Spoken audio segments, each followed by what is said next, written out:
Hey guys, welcome back to Contest Prep University. I'm Joe Klemczewski with Adam Atkinson, episode 3 in our series on pumping up. And we're going to talk about how to actually do this now. And, Adam mentioned he likes his clients not to feel rushed, start the process about 30 minutes ahead of time, get organized.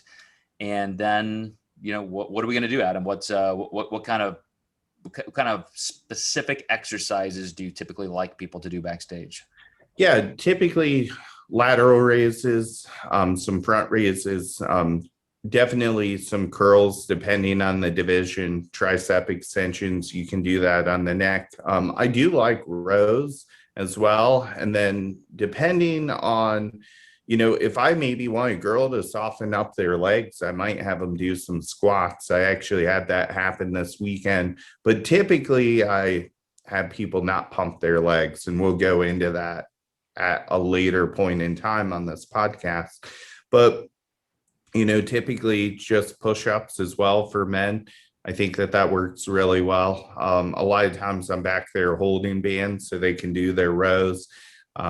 Like you said, even a towel can work really well, doing some towel rows if you need a little more resistance. I find that longer stretch of a row doesn't really hit much of the lat. So you can really provide a very thorough resistance with a towel and get a good full resistance row in with another guy backstage if you do that.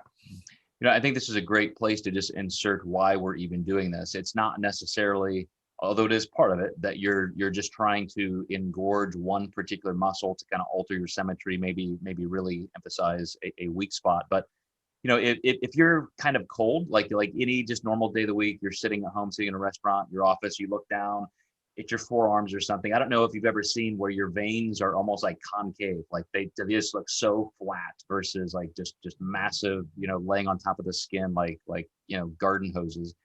And a lot of that is body temperature. You just need to get warmed up. So I like to view it also kind of as an athletic event. You're getting ready to go flex and pose and stand and posture, and you don't know how long it's going to be. So I will have them start almost like warming up for a workout. I want them to work some of the larger muscles first, get some blood flowing. So like rows, if there's any place to do chin-ups and you're strong enough to do that, that can be something to do, a set or two of, or a couple reps. I'll typically have them do just a couple squats. I mean, like 5-10 body weight squats just so they can, get, again, just a little blood flow, stretch out, as long as you're not messing up your tan. I like people to feel like they're able to move a little bit better. That's important. Otherwise, just sitting backstage, sitting all day in an auditorium, on the floor, etc. It kind of wears on you in terms of just that postural, cringiness. But then, there is that point in time where you definitely want to get filled up. So transitioning from warming up, stretching out to filling up. And then, as you said, things like shoulder laterals, push-ups for your chest, like whatever you're going to get the most bang for your buck in terms of getting blood into that muscle. But like we said in the last episode, if you go too far, too fast, and you start using a lot of stored glycogen, you're going to do the exact opposite. You're going to get flatter. I remember I had a client one time at the World Championships who, he was nervous. And so he was just going at it. He was one of these guys who thought he needed a great pump up. He was doing, one-arm dumbbell rows with 50-pound dumbbells, push-ups. He was just furiously warming up. And I just saw him getting flatter and smaller and softer just right before my eyes. And by the time he got on stage, he was a wreck. He just did not physically look like he had 30 minutes prior. And, he just used up all his glycogen. That's the end of the story. One of my bigger mistakes with a client, he had 2 classes, and I told him to pump up between his next class. I didn't go back to watch him. And when he went out on that second class, I've never seen someone breathe so hard walking out on stage. So he couldn't control his midsection to save his life. And, you learn these lessons as you go. And that was one of the ones I had to learn the hard way.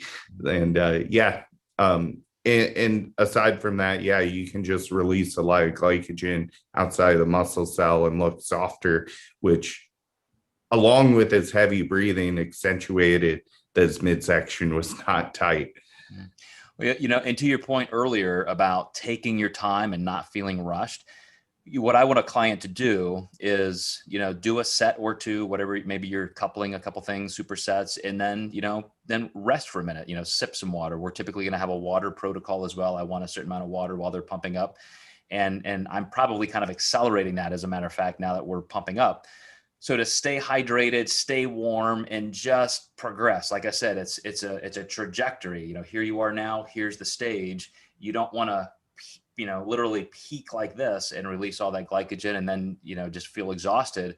It's just ramping up slowly, slowly, slowly. So you really feel like you're ready when you hit the stage. Absolutely. All right, guys. Well, stay tuned. We've got 2 more episodes to wrap up this series on peaking. We'll see you next time in Contest Prep University.